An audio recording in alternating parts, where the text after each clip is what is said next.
है?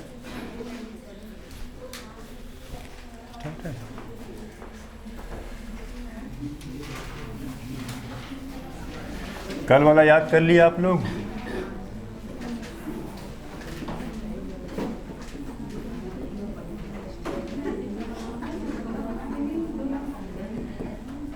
चलिए हेडिंग डालेंगे और स्टार्ट कर देंगे तुरंत।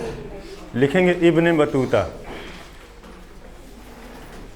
एलटी ग्रेड वाले जितने हैं, है ना, टीजीटी पीजीटी जिनका भी जीएस वाला रहेगा, है ना, सबका काम हो जाएगा, ठीक है। और जो जूनियर यूपी टेट वाले लड़के होंगे उनका काम हो जाएगा, सभी परीक्षा के। लिखें बेटा, इब्ने बतूता लिखें आप। लिखेंगे ये, लिखेंगे ये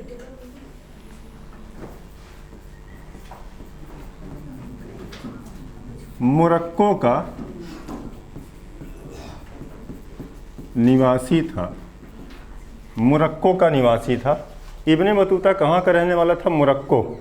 अफ्रीका महाद्वीप में बेटा एक देश है, उसका नाम मोरक्को है ना। लिखेंगे ये मोरक्को का निवासी था। इब्ने बतूता कहाँ से आया था? इब्ने बतूता मोरक्को का रहने वाला था, ठीक है बेटा। सब कुछ लिखना नहीं, बाकी सब सुने। अब मोरक्को कहाँ है? अफ्रीका महाद्वीप में, है ना। लिखेंगे एक चीज़ और लिख लें बेटा, ये तंजियर शहर का रहने वाला था। ये इंपॉर्टेंट है। मोरक्को में कहाँ का था? तंजियर। तंजियर शहर का रहने वाला था। ये मोरक्को में कहाँ का था? तंजियर का रहने वाला था। इब्ने बतूता बेटा कहाँ का रहने वाला था? तंजियर का, है ना। लिखेंगे 1332 में 1332 में लिखे मोहम्मद बिन तुगलक के समय, मोहम्मद बिन तुगलक के समय भारत आया था। मोहम्मद बिन तुगलक के समय भारत आया था। इब्ने बतूता किसके समय भारत आया था? उस समय, है ना। आपसे पूछेगा जब मोहम्मद बिन तुगलक आया 1332 में, तो दिल्ली का सुल्तान कौन था? मोहम्मद बिन तुगलक था, ठीक है बेटा। अच्छा, पैराग्राफ चेंज करके लिखेंगे आप, इसे मध्यकालीन यात्रियों का राजकुमार कहा जाता है। इसे मध्यकालीन यात्रियों का राजकुमार कहा जाता है। मध्यकालीन यात्रियों का राजकुमार किसे कहा जाता है? Ibn Battuta. इब्ने बतूता कहाँ का रहने वाला था बेटा? मोरक्को का, है। और मोरक्को में कहाँ का था? तंजियर का। किसके समय आया था इंडिया में? मोहम्मद बिन तुगलक। भारत में कब आया था? 1332 में। लिखेंगे आप इसे दिल्ली का, अब खूब इंपॉर्टेंट है, इसे दिल्ली का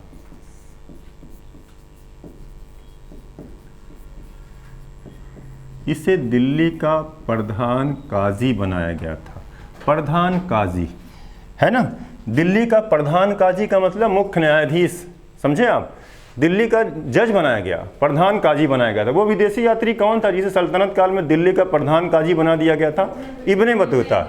लिखेंगे बेटा इसकी प्रसिद्ध रचना, इसकी एक प्रसिद्ध रचना, रचनाएं बहुत किया है।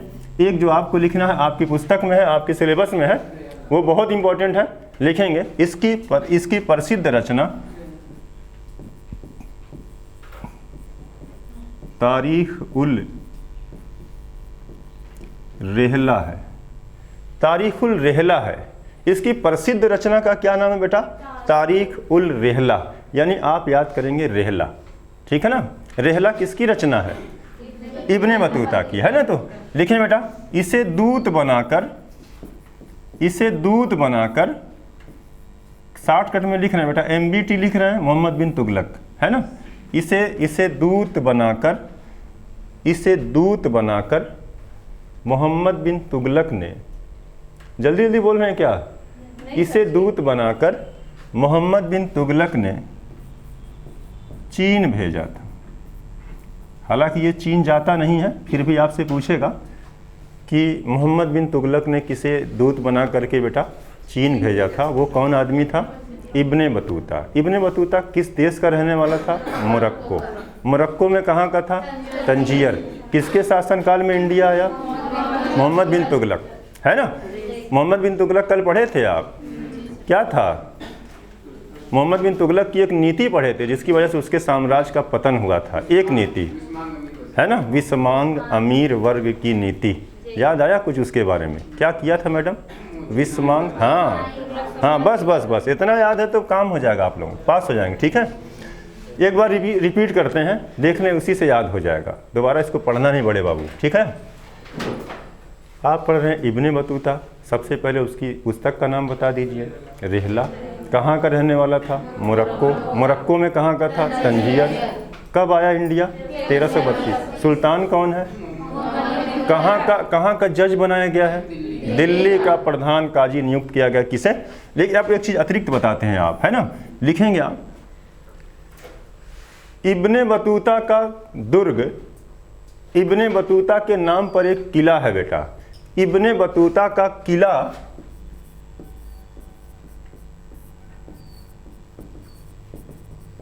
तंजीर में है, समझे आप। इससे आपको 2 बार आ गया तंजीर, तो आपको एक बार यूपीएससी में सवाल पूछा है इब्ने बतूता कहाँ का रहने वाला था, तो वो मोरक्को सरक्को सब गायब करके क्या डाला था?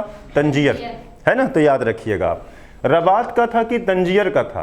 तंजीर का था, क्योंकि मोरक्को की राजधानी कहाँ है?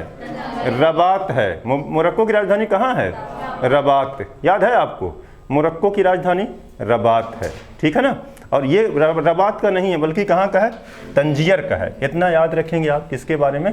इब्ने बतूता के बारे में। एक बार फिर देखेंगे आप, स्टार्ट से देख लें आप बेटा, आ जाए, देखेंगे इब्ने बतूता कहाँ का रहने वाला था? मोरक्को। एक सवाल ये इंपॉर्टेंट है, मोरक्को में कहाँ का रहने वाला है? तंजीर। 2 सवाल ये याद करेंगे। इंडिया में कब आ रहा है? 1332। सुल्तान कौन है? मोहम्मद बिन तुगलक। 4 सवाल हो गए बेटा। और मध्यकालीन यात्रियों का राजकुमार किसे कहते हैं? Ibn Battuta. किसे दिल्ली का प्रधान काजी बना दिया गया था? Ibn Battuta. रेहला इतना देखें, रेहला किसकी रचना है? इब्ने बतूता की, ठीक है। और दूध बनाकर कहाँ भेजा गया? चाइना में। और इसका किला कहाँ है बेटा? आपने बताया तंजीर में इसका क्या है? किला है, ठीक है। एक टॉपिक हमारा समाप्त हो गया। क्या था बेटा? इब्ने बतूता, ठीक। चले आ जाए, पैराग्राफ चेंज करें। एनसीईआरटी आप पढ़ेंगे जब, तो आपको खूब बढ़िया सवाल आपको मिलेंगे, है ना, तो कोई दिक्कत आपको होने वाली नहीं है। हेडिंग डालिएगा आप, सल्तनत काल में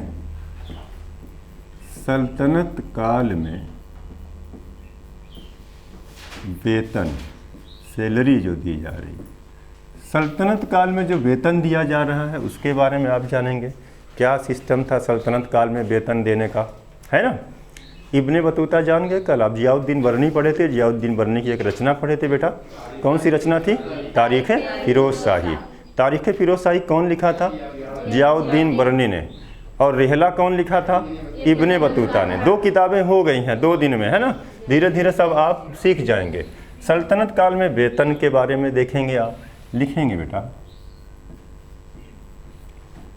इल्तुतमिश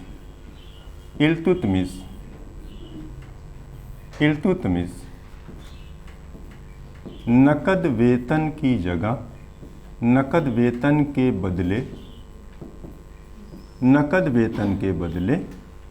इल्तुतमिश नकद वेतन के बदले, वो नकद वेतन उतना नहीं दिया है ना, बल्कि क्या दिया था?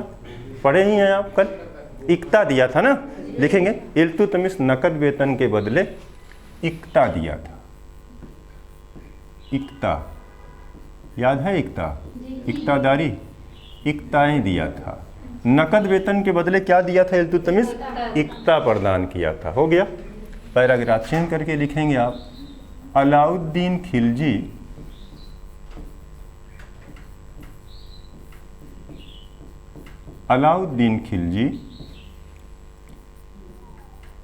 नकद वेतन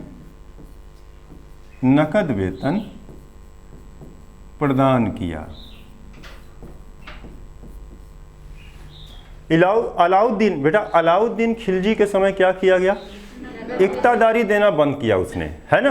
और उसके बदले उसने क्या देना प्रारंभ किया? नकद वेतन देना। इसने देखें नकद वेतन प्रदान किया, जिससे एक काम होगा, इसके पीछे देखेंगे बहुत बड़ा एक सवाल बनेगा बेटा, जिससे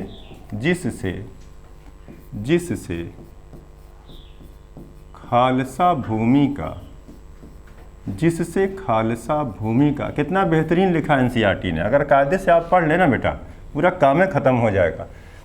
इल्तुतमिश तो नकद वेतन नहीं दिया था, बल्कि क्या दिया था, एकता दिया था।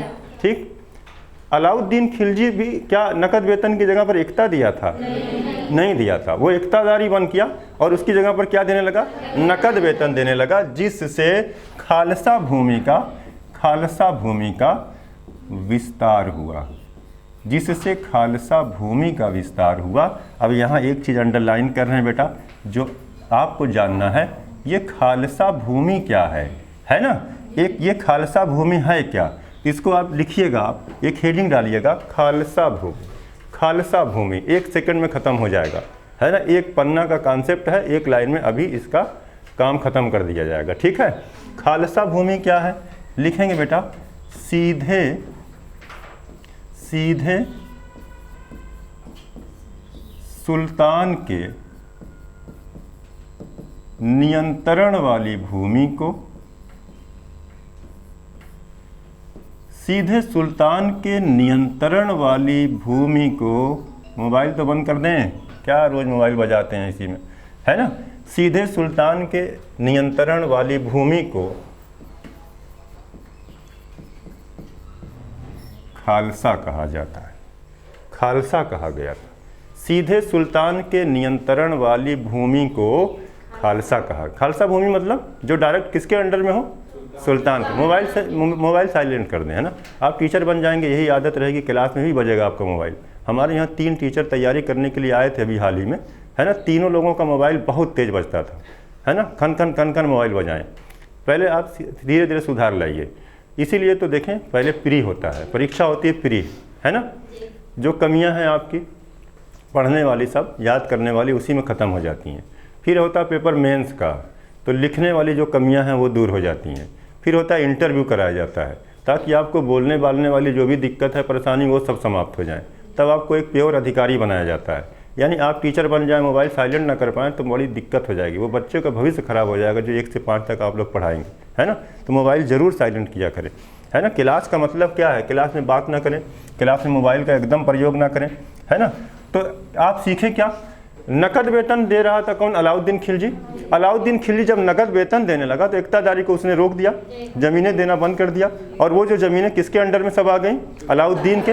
ऐसी भूमि को क्या कहा जाता है बेटा, खालसा भूमि आएगा तो आप ये डाउट मत करिएगा, आप डायरेक्ट कूद करके 1699 मत चले जाइएगा। 1699 में खालसा संप्रदाय बना था, खालसा पंथ की स्थापना हुई थी, वो गुरु गोविंद सिंह ने किया था, है ना, खालसा पंथ, है ना। 1699 ये आपके जीआईसी प्रवक्ता वाले में आया है सवाल। ठीक है, आज यहाँ देखेंगे आप, एक बार फिर देखें सल्तनत काल में वेतन का क्या फंडा था, क्या सिस्टम था, है ना। तो आप बताएंगे पहले इल्तुतमिश को स्टार्ट करेंगे, जिसे सल्तनत काल का वास्तविक संस्थापक माना जाता है ना। यहाँ से आप भूमि वाला सिस्टम देखते हैं। ऐबक को उतना समय नहीं मिला, 4 साल का समय, कुछ भी नहीं कर पाया वो, है ना। तो इल्तुतमिश ने क्या किया था, एकतादारी व्यवस्था लाया था। नकद वेतन की जगह पर वो क्या देता था, भूमि देता था, भूमि का इलाका देता था, वो एकता था। जब अलाउद्दीन आया तो एकतादारी बंद किया उसने और नकद वेतन देने लगा, तो सारी भूमियां उसके अंडर में आ गई। ऐसी भूमि को जो सरकार के सीधे नियंत्रण में थी क्या कहते थे, खालसा कहते थे। लिखेंगे मोहम्मद बिन तुगलक भी नकद वेतन देता था। मोहम्मद बिन तुगलक भी क्या था बेटा, नकद वेतन देता था।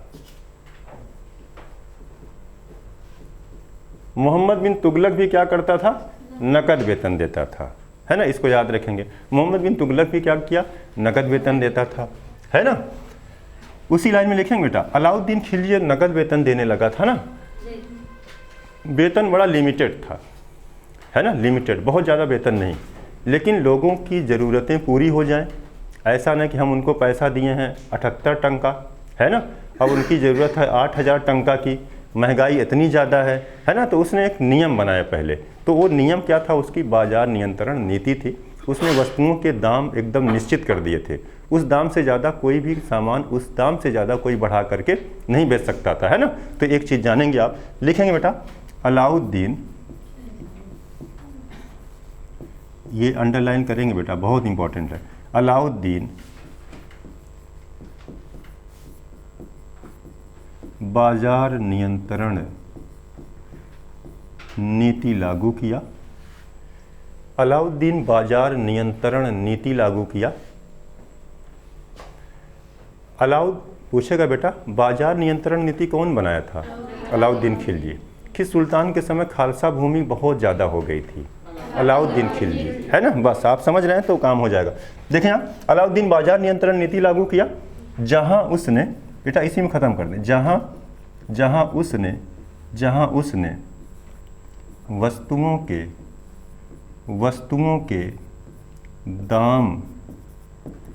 उसने वस्तुओं के दाम निश्चित कर दिए। जहाँ उसने वस्तुओं के दाम क्या किए थे? निश्चित कर दिए, कीमत निश्चित कर दिया, मूल्य निर्धारण कर दिया। यही मार्केट कंट्रोल पॉलिसी कहा जाता है इसी को बेटा। बाजार नियंत्रण नीति को अगर पूछे कि मार्केट कंट्रोल पॉलिसी कौन सुल्तान बनाया था? अलाउद्दीन खिलजी। वो सुल्तान कौन था जो वस्तुओं की कीमत निश्चित कर दिया था, है ना। उससे ज़्यादा कीमत पर अगर कोई कुछ बेच देता था तो उसे दंडित किया जाता था, सजाएं दी जाती थी उसे। अलाउद्दीन एक और काम किया बेटा, माप तौल पर बड़ा ध्यान दिया। आज बाजार जाएंगे 5 किलो आलू लेंगे, 1.5 किलो मिट्टी दे देगा आपको, है ना। थैला में से ऐसा भरेगा, लगेगा 8 किलो हमको दे दिया, 3 किलो मिट्टी 5 किलो आलू, है ना। डाणी मारेंगे अलग से सब। कोई सामान लेंगे, चोरकट टाइप के बाजार में बैठे हैं सब डाणी मारते हैं। ये देंगे 4.5 किलो आलू, लगेगा कि 5 किलो दे दिए, खटाक से आपके थैला में रख देंगे। अलाउद्दीन खिलजी एक नियम बनाया था, अगर कोई डाणी मारता हुआ पकड़ा जाता था तो उसके शरीर से उतना ही मांस काट के निकाल लिया जाता था जितना आप कम तौलते थे, है ना। अलाउद्दीन खिलजी दरबार में अपने छोटे छोटे जासूसों को पाल करके रखा था, जिन्हें मुनहियान कहा जाता था।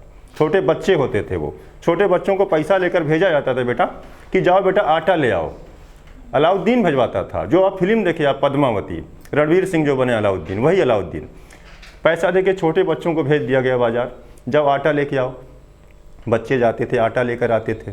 आटा वहाँ सुल्तान तराजू रखता था जहाँ बैठता था, उस पर वजन किया जाता था। भाई ये तो 100 ग्राम कम है, कहाँ से लाए हो? सेना वाले ले करके जाते थे, बच्चे को बताता था इनके यहाँ से, तो उनको उठा लेते थे। उठा करके ले के आए दरबार में, है ना। तो उनके शरीर के उस हिस्से में जहाँ ज़्यादा मांस होता है वहीं से उतना 100 ग्राम मांस निकाल लिया जाता था। तो पूरे सल्तनत काल में अलाउद्दीन के समय एक ऐसा समय आ गया जहाँ डाणी मारना, कम जोखना, है ना, बेवकूफ़ बनाना कस्टमर को, ये बंद हो गया। जब तक वो जीवित था तब तक बंद था, बाद में और भ्रष्टाचार की भेंट चढ़ेगा, है ना। लेकिन तब तक वो, जब तक सुल्तान था, ये काम रुका। तो इसको आप समझे बात। अगर आपसे पूछेगा दिल्ली का वो कौन सा सुल्तान था जो मार्केट कंट्रोल पॉलिसी लाया था, तो आप तत्काल बताइएगा, सोचबा मत करिएगा। इतना दूर तक कोई सोचा ही नहीं सल्तनत काल में, है ना। मार्केट कंट्रोल पॉलिसी कौन लाया बेटा? अलाउद्दीन। वस्तुओं के दाम कौन निश्चित किया? डाणी मारने पर किसने बड़ा ध्यान दिया कि ना मारी जाए बाजार में? तो आप समझ जाएंगे सब, अलाउद्दीन खिलजी। कौन सुल्तान था जो अपने दरबार में छोटे छोटे जासूसों को रखता था? खत्म ना, ये सब थोड़ी लिखवाएंगे। इसी से एक बहुत बड़ा आपका बेटा कॉन्सेप्ट खत्म हो जाएगा, है ना। लिखिएगा एक चीज़ और बेटा, लिखिएगा, इसी में लिख देंगे, मोहम्मद बिन तुगलक सांकेतिक सिक्का चलाया था। सांकेतिक सिक्का ना लिखकर बेटा आप लिख देंगे, हम लिखे हैं, इसको रहने दें पर, सांकेतिक मुद्रा चलाया था। सांकेतिक मुद्रा, है ना। सांकेतिक मुद्रा कौन चलाया था? मोहम्मद बिन तुगलक सांकेतिक मुद्रा चलाया था, है ना। सांकेतिक मुद्रा चलाया था बेटा। दिल्ली सल्तनत में सांकेतिक मुद्रा कौन चलाया था? मोहम्मद बिन तुगलक। सांकेतिक मुद्रा का मतलब जो पहले चल रही थी मुद्रा, उसे उसने क्या किया? रोक लिया। पहले जो चांदी के सिक्के चलते थे उसे उसने क्या किया? उस चांदी के सिक्के को उसने बंद करवाया और चांदी की जगह पर क्या चला दिया? तांबे का सिक्का। ये सांकेतिक नहीं हुआ बेटा। सांकेतिक तो ये होगा जैसे 500 रुपया की जो चांदी का सिक्का चल रहा है, उस चांदी के सिक्के से अगर आप 10 किलो आलू खरीद सकते हैं उस चांदी वाले से, तो वो चांदी वाला बंद किया, उसकी जगह पर सस्ती धातु, एनसीईआरटी में लिखा भी बताएंगे, सस्ती धातु का सिक्का चला दिया। उसका मूल्य उस सिक्के के बराबर था जो बंद किया था, उसकी वैल्यू, उसका मूल्य उसी सिक्के के बराबर था। वो अब तांबे वाला सिक्का लेकर जाएंगे ना, तब भी आपको कितना आलू मिलेगा? 10 किलो, है ना। वैल्यू नहीं बदला था, धातु बदल दिया था। ऐसे कोई सिक्के चल रहे हैं तो इन्हीं सिक्कों को क्या कहा जाता है? सांकेतिक सिक्का। और सांकेतिक मुद्रा कौन चलाया था? मोहम्मद बिन तुगलक। समझ गए आप? इतना याद रखेंगे। सांकेतिक मुद्रा कौन चलाया सल्तनत काल में? मोहम्मद बिन तुगलक। लिखेंगे बेटा, ये सस्ती धातु के सिक्के, सस्ती धातु का था, ये सस्ती धातु का था। सांकेतिक सिक्का क्या सोने का था? क्या चांदी का था? महंगी धातु का था? नहीं। किसका था बेटा? सस्ती धातु का था। जैसे तांबा, ये तांबे का था। ठीक है, चांदी वाला बंद करके किसका चला दिया था? तांबे का। बहुत इंपॉर्टेंट है, बता देंगे बेटा आप। सांकेतिक सिक्का दिल्ली के किस सुल्तान ने चलाया था? आप बताएंगे मोहम्मद बिन तुगलक। सांकेतिक सिक्का किसने चलाया था? मोहम्मद बिन तुगलक। चांदी वाला बंद करके किसका चला दिया था? तांबे का। वैल्यू क्या उसकी कम हुई थी? नहीं, जितना खरीद रहे थे चांदी से उतना खरीदेंगे, बस अंतर आ गया, वो बदल गया संकेत उसका। चांदी की जगह पर तांबा आया, लेकिन जो वैल्यू थी वो मार्केट में उतनी ही थी, है ना। तो इसका एक नुकसान हुआ, इससे सुल्तान को इसका नुकसान होता है बेटा। चांदी तो सबके घर में नहीं है बहुत ज़्यादा, तांबा सबके घरों में था उस समय। और इस समय के सिक्के बहुत ज़्यादा समय की बात है ना, ये 1325 से 51 तक समय था इनका। उस बीच लोगों के इतनी विविधता, इतनी क्वालिटी के सिक्के नहीं होते थे। उबड़ खाबड़ सिक्के काट दिए, छाप दिए, बना दिए, है ना। तो कहा जाता है कि बहुत सारे लोग अपने घरों में ही काट काट करके तांबे के सिक्के बनाने लगे, जिस वजह से मार्केट में ज़्यादा पैसा आ गया। मार्केट में ज़्यादा पैसा आ जाएगा, और जब मार्केट में ज़्यादा पैसा आ जाएगा तो क्या हो जाएगा? सस्ताई या महंगाई? महंगाई आ जाएगी। जब सबके पास पैसा ज़्यादा आएगा तो सब चीज़ें ज़्यादा खरीदने लगेंगे, और चीज़ें जब ज़्यादा धड़ाधड़ मार्केट से बिकने लगेंगी तो मार्केट में बेचने वाला क्या करेगा? चीज़ों का दाम बढ़ा देगा, है ना। अगर कहीं डिमांड ज़्यादा हुई ना, पैसा ज़्यादा होने का मतलब इन्फ्लेशन या महंगाई कहा जाता है इसी को। तो अलाउद्दीन के समय ये वाली स्थिति आ गई, बाजार में बड़ी महंगाई आ गई थी, है ना।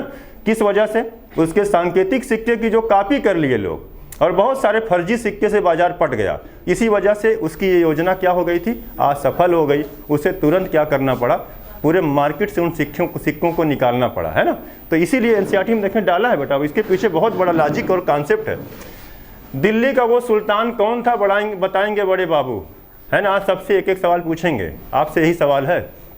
दिल्ली का वो कौन सा सुल्तान था जो इक्तादारी व्यवस्था प्रारंभ किया था? इल्तुतमिश। मैडम आप बताएंगे इक्ता क्या है? हाँ बताएं, सोच कर आराम से याद हो जाएगा, परेशान ना हो, ठीक है। भूमि का एक इलाका था, टुकड़ा था।